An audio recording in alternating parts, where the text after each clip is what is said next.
भोपाल से आ रही इस वक्त की बड़ी खबर से बुलेटिन की शुरुआत। कमलनाथ कैबिनेट में जीएमपीसीजी के कार्यक्रम एक शाम देश के नाम, दरअसल एक शाम देश के नाम कार्यक्रम का जिक्र हुआ। कैबिनेट में शहीदों के परिवारों की समस्याओं पर चर्चा हुई। शहीदों के गांव में स्मारक बनाने के प्रस्ताव को मंजूरी। समस्याओं के निवारण के लिए जीएडी विभाग के प्रमुख सचिव को नियुक्त किया गया। कल शाम भोपाल में हुए कार्यक्रम में सीएम कमलनाथ ने शहीदों के परिजनों को भरोसा दिया था। आपको बता दें कि कैबिनेट में शहीदों के परिवारों की समस्याओं पर चर्चा हुई। दरअसल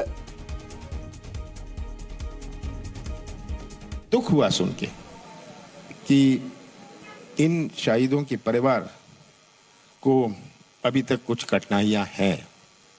मैं तो यही आश्वासन देना चाहता हूं सबको कि मध्य प्रदेश की सरकार आपके पीछे है, आप हमारे पीछे हैं, इसीलिए तो आज हम सुरक्षित यहां खड़े हैं।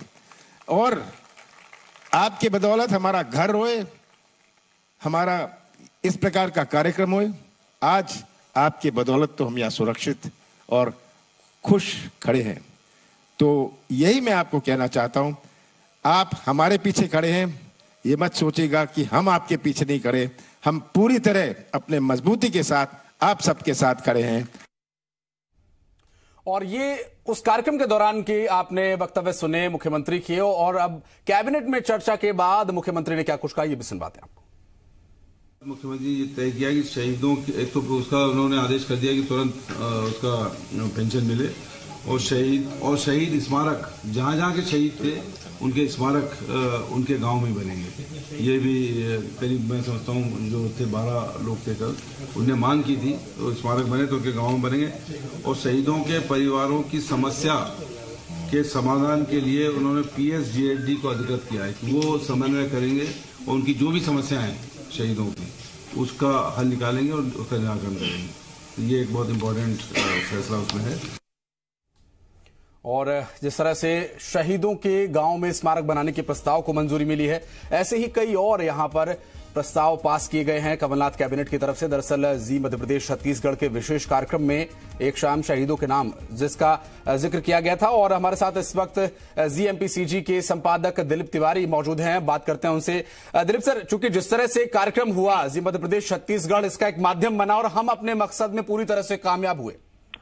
बिल्कुल, देखिए, एक पत्रकार की भूमिका, एक मीडिया संस्थान की भूमिका ये होती है कि उन लोगों की समस्याओं को उठाया जाए जो परेशान हैं, जो आवाज जनता की है। हम जनता के प्रवक्ता हैं और जनता के प्रवक्ता के तौर पर, जनता के मंच के तौर पर हमको ये जिम्मेदारी निभानी थी। हमने वो जिम्मेदारी पूरी की। इससे पहले मैं आपको बता दूं कि इससे पहले भी जब हमने पिछली सरकार से तब के मुख्यमंत्री से ये कहा था कि शहीदों के परिजनों को ये पूछिए कि उनके बच्चे कहाँ पढ़ना चाहते हैं, चाहे वो प्राइवेट स्कूल कोई सा भी हो। अगर वो चाहते हैं कि सबसे बेहतर स्कूल में पढ़ाएं तो उसकी व्यवस्था सरकार को करनी चाहिए। और ये बात तब की सरकार ने स्वीकार की थी। तो आज हमारे साथ एक और उपलब्धि इस लिहाज से जुड़ी है कि पत्रकारिता के पेशे में तमाम जो कमियां हैं उसके बावजूद हम अपनी जिम्मेदारी निभाने में कामयाब रहे हैं। और मैं आपको बता दूं कि हमने ये तय किया है कि हम देश भर में जहां जहां भी इस तरह की समस्याएं आती हैं तो जी मीडिया उसको उठाता है। तो हम अपने प्रदेशों में, जी मध्य प्रदेश छत्तीसगढ़ में और बाकी जो हमारे सहयोगी चैनल हैं जो हर राज्य में मौजूद हैं, वो अपने अपने राज्यों में इस तरह की समस्याओं को पूरी ताकत के साथ उठाते हैं और सरकारों को मजबूर करते हैं कि वो इस तरह के फैसले करें। और मैं तारीफ करूंगा इस मामले में कम से कम मध्य प्रदेश सरकार की, उनके मुख्यमंत्री कमलनाथ की, कि उन्होंने ये फैसला किया और वो भी 24 घंटे के भीतर। क्योंकि कल ही शाम को हमने एक शाम देश के नाम और हिंदुस्तान के साहस और शौर्य का अभिनंदन हमने किया था, और उसके बाद आज मुख्यमंत्री ने, पूरी कैबिनेट ने यह फैसला किया। जी मध्य प्रदेश छत्तीसगढ़ की उपलब्धि नहीं बल्कि ये उनका हक है जो मिलना चाहिए था। और हमें इस बात की खुशी है कि हम एक जरिया बने। और एसएल ग्रुप के चेयरमैन डॉक्टर सुभाष चंद्रा की मंशा के मुताबिक हमने अपने मकसद को पूरा किया है, क्योंकि हमारा मकसद है कि हम भारत की आवाज बने, हिंदुस्तान की जनता की आवाज बने। और हिंदुस्तान की जनता में सबसे अहम जो पक्ष है वो है वो सैनिक जिन्होंने देश के लिए शहादत दी है, और उनका परिवार अगर परेशान है तो ये हमारे लिए भी चिंता का सबब है। और हमारी जिम्मेदारी बनती है कि इस आवाज को हम मुख्यमंत्री तक पहुंचाएं। और मंच से ही उन्होंने कहा था कि 24 घंटे के भीतर मैं कोशिश करूंगा कि ये तमाम मुद्दे जो हैं, तमाम जो मुश्किलात हैं, इनकी वो हल की जाए। और हम इस बात के लिए उनकी तारीफ भी करना चाहेंगे जी मध्य प्रदेश छत्तीसगढ़ के जरिए। जी बिल्कुल। दिलीप सर, एक बात और, चूंकि जैसा कि हमारी टैगलाइन है आपकी आवाज आपका भरोसा, तो शहीदों के परिवारों की तो हम आवाज बने ही, साथ भरोसा भी बन गए हैं। बिल्कुल। और ये देखिए, ये तो शुरुआत भर है जो तो हम अपना काम कर रहे हैं। हर साल हम इस तरह के कार्यक्रम करते हैं। भोपाल में हम इस तरह का कार्यक्रम करते हैं, इंदौर में हमने इस तरह का कार्यक्रम किया, इससे पहले हमने ग्वालियर में इस तरह का कार्यक्रम किया, और ये श्रृंखला लगातार चल रही है, पिछले 4 साल से अनवरत जारी है। और कमलनाथ जिस तरह से उन्होंने मुख्यमंत्री के तौर पर अपनी जिम्मेदारी और अपना जो वचन है, जो वायदा है, वो पूरा किया है, वो तारीफ काबिल है। वो इसलिए कि ये केवल जी मध्य प्रदेश छत्तीसगढ़ का मंच होने की वजह से नहीं, बल्कि इसलिए कि जिनके आंसू बह रहे थे, जिनके आंसू निकल रहे थे, जिन माओं की आंखों में आंसू थे, उनके आंसू पोंछने का काम अगर कोई मुख्यमंत्री या कोई राजनेता या जनता का प्रतिनिधि करता है तो उसकी तारीफ होनी चाहिए। ये हम साफ कर देना चाहते हैं कि ना तो हम किसी पॉलिटिकल पार्टी के प्रवक्ता हैं, ना उनकी छवि चमकाने के लिए हमारी कोई जिम्मेदारी है, बल्कि हमारी पूरी ताकत इस बात पर लगना चाहिए कि जिन लोगों के लिए सरकार बनी है, क्या उनकी आवाज सरकार तक पहुंच रही है। तो हम जनता की आवाज, यानी आपकी आवाज जो हम कहते हैं कि आपकी आवाज हम बनना चाहते हैं और आपका भरोसा जीतना चाहते हैं। जी, हमारी टैगलाइन का मकसद यही था और आज हम इस मकसद में थोड़ी हमें सफलता मिली, अभी बहुत काम बाकी है।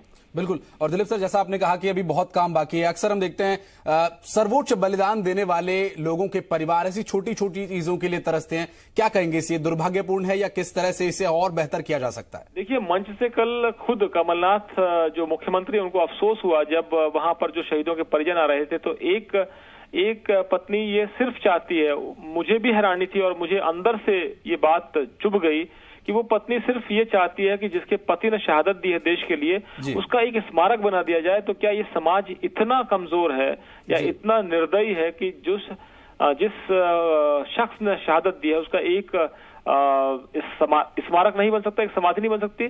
और जब कमलनाथ को ये पता चला कि एक जो तस्वीरें भी हम दिखा रहे हैं कि बच्चे रो रहे हैं उनके अपने पिता को याद करते हुए, एक बच्चे ने जब ये कहा कि मेरी माँ 2 साल से पेंशन के लिए भटक रही है शहादत के बाद, और सरकार जो पिछली सरकार है उसने शहीद का सर्टिफिकेट दिया, और उस सर्टिफिकेट का वो क्या करे? उस सर्टिफिकेट को ले जाके वो गली गली ठोकरें खाते रहे, दफ्तर दफ्तर चक्कर लगाते रहे। और जब कमलनाथ ने ये सुना तो उन्होंने मंच से अफसोस जताया कि मुझे अफसोस है कि ऐसा हुआ है, लेकिन मैं किसी पर आरोप नहीं लगाऊंगा, ये मेरी जिम्मेदारी है अब और मैं इस पर काम करूंगा।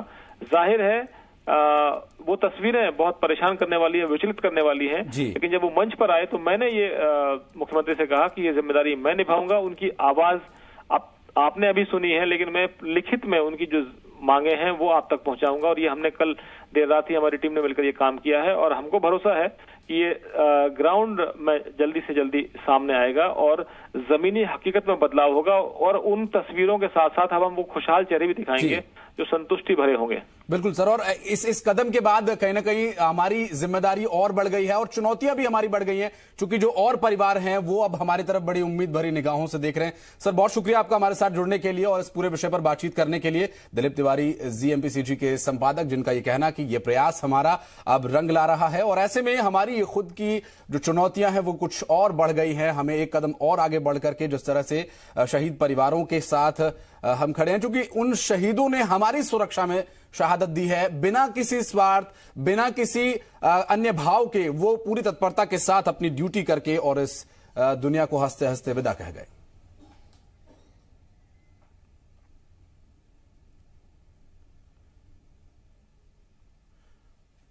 और जिस तरह से ये पूरा कार्यक्रम हुआ और इस कार्यक्रम के बाद मुख्यमंत्री कमलनाथ ने क्या कुछ कहा था, ये आपको वो भी सुनवाते हैं। मैं सुभाष चंद्र जी जो जी मीडिया के चेयरमैन हैं, उनको धन्यवाद देना चाहता हूं। धन्यवाद देना चाहता हूं कि उनकी सोच है, उनका दृष्टिकोण है कि वो इस प्रकार के कार्यक्रम केवल आज का ही नहीं पर हमेशा इस प्रकार के कार्यक्रम को वो प्रेरित करते रहते हैं। दिलीप तिवारी जी ने मेरे से 3 दिन पहले ही, मैं तो एयरपोर्ट में था, हवाई कहीं से आया था और ये मेरे साथ मोटर में बैठ गए। हमने कहा कि ऐसा, इन्होंने सुझाव दिया ऐसा कार्यक्रम करो। मैंने कहा बिल्कुल ये करना चाहिए। ये हम शायद इस कार्यक्रम के लायक ना हों, ये तो आपका काम है कार्यक्रम करना, और मैं इन्हें बधाई देना चाहता हूं और मैं उम्मीद करता हूं कि दिलीप आप ये करते रहें, जितनी ज्यादा से ज्यादा करते रहें। सबको एक बुला के केवल श्रद्धांजलि का ही नहीं पर हमारे जो जवान हैं, हमारे जो विभिन्न फोर्सेस हैं, इनके मनोरंजन का भी प्रोग्राम आप करते रहें। तो बिल्कुल, और इस कार्यक्रम के बाद से जहां पूरे देश भर में और पूरे प्रदेश में इसकी चर्चा है और न सिर्फ शहीद परिवारों की उम्मीदें बढ़ गई हैं। और बातचीत करते हैं जी मीडिया संवाददाता संदीप भमरकर इस वक्त हमारे साथ जुड़ रहे हैं। संदीप, ये कार्यक्रम अब चर्चा का विषय है उन शहीद परिवारों में, उन सैनिकों में जो लगातार देश की सेवा में तत्पर हैं, और एक उम्मीद और बढ़ गई है जी मीडिया से इन परिवारों की। बिल्कुल, और मकसद पूरा हुआ है दरअसल। और जैसा कि मुख्यमंत्री कमलनाथ ने अपने स्पीच में ये कहा था कि जी मध्य प्रदेश छत्तीसगढ़ के चैनल हेड और एडिटर ने इस तरह के कार्यक्रम करने की पेशकश की थी कि ऐसे कार्यक्रम मध्य प्रदेश में होना चाहिए, क्योंकि सीमा पर तनाव है, देश में अलग तरह का माहौल है।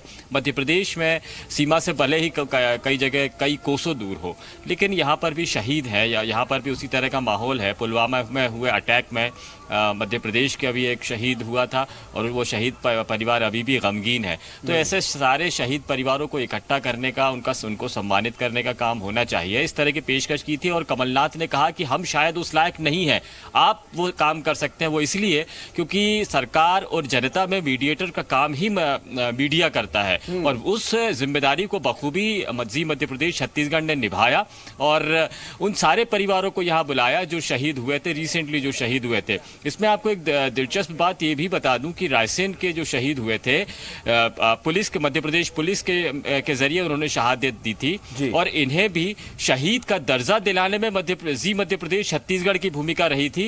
एक बदमाशों ने उन पर हमला करके, एक पुलिस कांस्टेबल पर हमला करके उनको हमला कर दिया था, जिसके बाद में उनकी शहादत हो गई थी, और इसको एक मामूली सी मौत माना जा रहा था, जबकि शहादत का दर्जा दिया जाना चाहिए था। जी मध्य प्रदेश छत्तीसगढ़ ने 3 दिन तक यह मुहिम चलाई थी, और उसके बाद मध्य प्रदेश पुलिस ने एक फाइल चलाई, और राज्य सरकार ने कांस्टेबल को शहीद घोषित किया। वो परिवार भी इस दिन यहाँ पर शहीद उसका सम्मान हुआ, उस परिवार का सम्मान हुआ। अब यहाँ पर जिम्मेदारी एक और बढ़ी कि मध्य प्रदेश में जितने भी शहीद हुए हैं उनकी समस्याएं निकलकर इस कार्यक्रम के जरिए सामने आई हैं। तो अब मुख्यमस्त्री ने एक प्लेटफॉर्म दे दिया है, और मध्य प्रदेश सरकार को जो सबसे ये मुहिम अब आगे भी इसी तरह से जारी रहेगी, जिस तरह से अब इसका एक प्रभाव हम देख रहे हैं, और लोगों में इस बात को लेकर चर्चा भी है, और ये हमारी जिम्मेदारी भी है, और हम इस जिम्मेदारी को और दृढ़ता से ऐसे ही निभाते रहेंगे। बहरहाल बहुत शुक्रिया आपका।